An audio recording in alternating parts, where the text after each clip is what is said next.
Got a text the other day to share with you. Came from a scout. He says, last time the Buccos took a player like Termarr Johnson in the first round was Andrew McCutchen. This kid can really hit, especially with that type of contact ability and rhythm. He's like Joe Morgan, but stronger. Wow. Good morning to you. Good Thursday morning. I'm Dejan Kovacevic of DK Pittsburgh Sports. This is Daily Shot of Pirates. It comes your way bright and early every weekday if you're into football and or hockey. I also offer daily shots of Steelers and Penguins that I hope you'll check out. The Pirates, of course, are off until tomorrow night. Home game against the Marlins. The dreariest, driest day on the entire sports calendar, and I mean for the entire year, is upon us. But before this, we saw Major League Baseball cram the Futures game, the draft, the Home Run Derby, and the All-Star game all into one big mashed up ball out in Los Angeles. What they're thinking is with that, I have no idea, especially as it relates to the draft, which could and should be its own distinct event. Rob Manfred said out there that the owners like it the way it is, so that's the way it's going to stay. In that process, the Pirates drafted Johnson, number 4 overall, out of Atlanta. By every account, very similar, if not necessarily as strongly worded as that text that I got. He looks and sounds like a big-time hitter.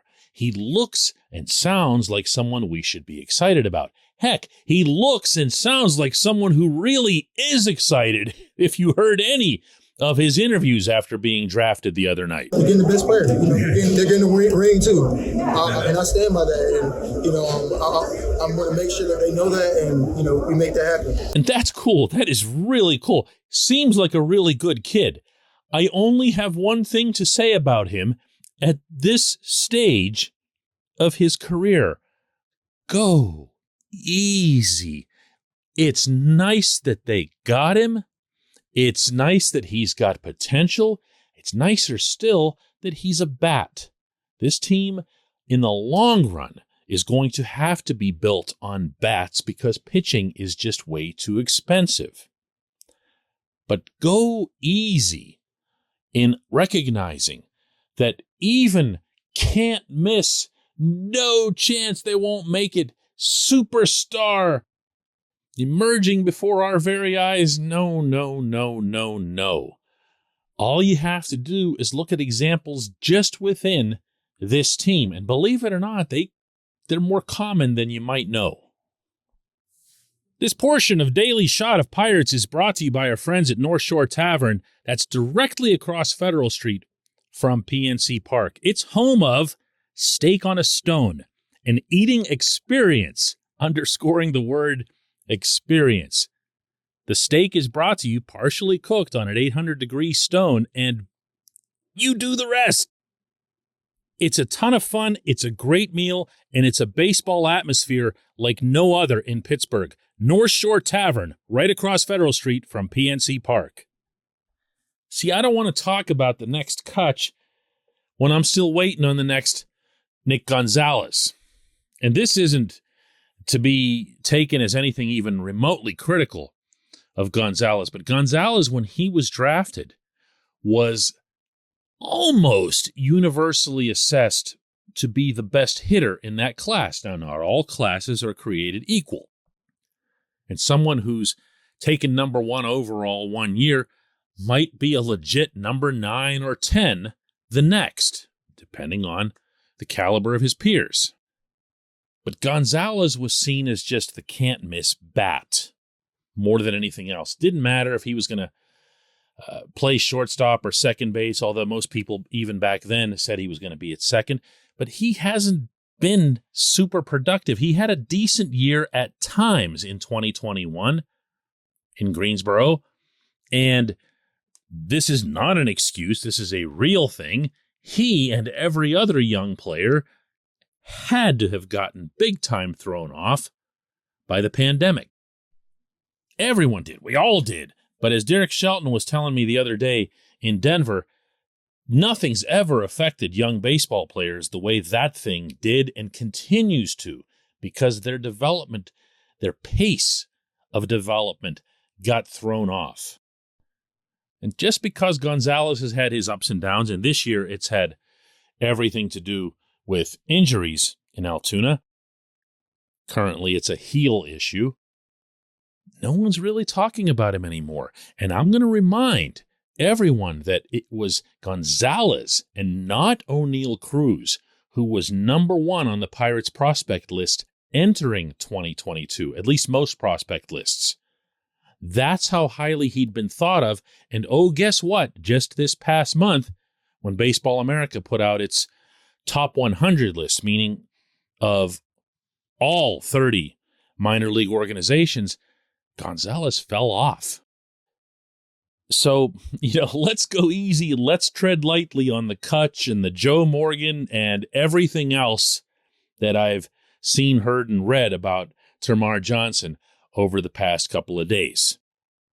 He does have an electric swing. That's not a term you hear me use a lot in baseball. It's electric. The way he brings the bat around, the way he makes it go, the way he can begin his swing later than other guys because of the bat speed that he's got. Yeah, that kind of is young Cutch. That's how Cutch looked coming out of Fort Meade High School in Florida. But as we're seeing with Cruz himself over the past month or so, there's a lot more to the game than having the bat speed to catch up to a fastball. You've got to be able to recognize pitches. You've got to be able to deal with adjustments whenever you start getting pitched to borrow a Shelton term. You got to show patience. You got to work walks. You got to put the ball over the fence. Even just hard contact isn't alone, as we're seeing with Ke'Bryan Hayes, because all of his hard contact is digging up infield holes. Got to be able to have some launch angle to your game. Termarr Johnson will not be at PNC Park next year or the year after. And even if he makes it the year after that, it'll still have been considered a rapid acceleration. Yes, someone to watch, someone to pin some hope on, but taking it too far, no. When we come back, J1Q.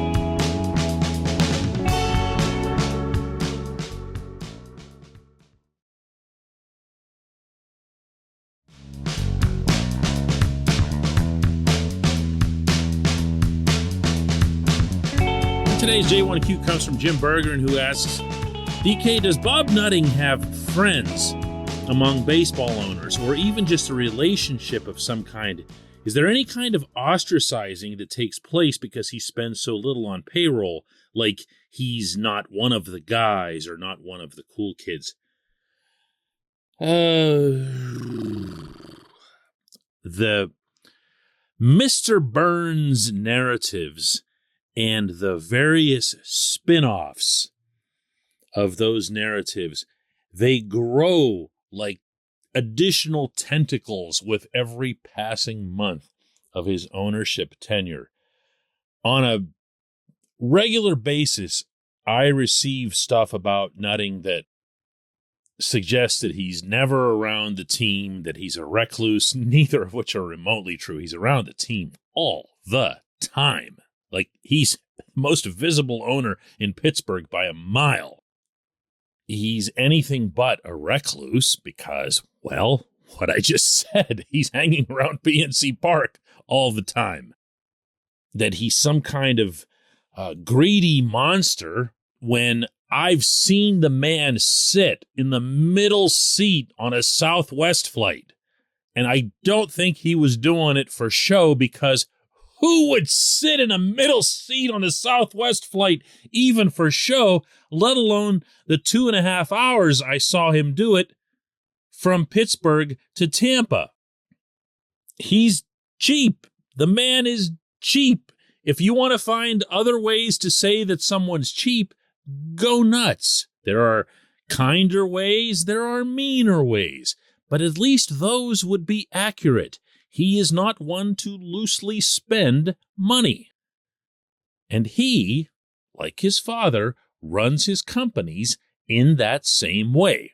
And I'm not just talking about the Pirates. I'm talking about the newspapers and everything else. He's very, very careful with the money.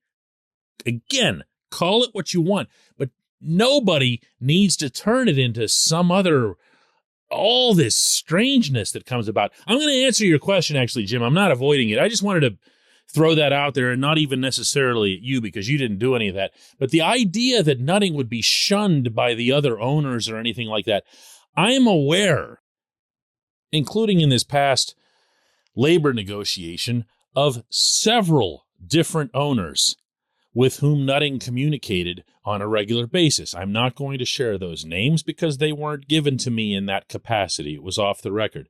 But I can name them. Okay, I know who they were, and they didn't have any commonalities. Like, it wasn't just him and the other owners who never spend anything. Believe me, it was the exact opposite of that in a couple cases. The owners are a fraternity. Nutting is an active member of that fraternity. He deals with these guys on a regular basis, and he deals with them in a way that he feels comfortable expressing his own concerns about the economic state of Major League Baseball, the inequities and so forth. But he is not, and this I can't emphasize enough, he is not one to upset the apple cart. If you want to criticize Nutting, and I've done this, let it be for that. You know why? Because it's real. And I will maintain that Pittsburgh needs an owner who does exactly that. Now, that can get you in trouble, and they will come after you in that event. Ask poor Stu Steinberg of the Rays about that. He thought he had something all set up where the Rays would split their games between St. Petersburg and Montreal. Remember that? And then you remember what Major League Baseball did to Stu? Yeah, they pulled that rug right out from under him. Know why? Because he was a rare no vote in something that they wanted a yes vote on. That's why. It was petty and it was personal. And that's what they do, that fraternity, when somebody steps out of line. So what Nutting's tried to do instead is to work behind the scenes and not kick up a fuss. I would still kick up the fuss if I were him. That's just my personality, and it's probably most of yours. And again, my preference would be that Pittsburgh had an owner that spoke up for Pittsburgh, that spoke up for the Pirates. He isn't that. He does not have that DNA. Rip him for that. Rip him for a whole bunch of other stuff.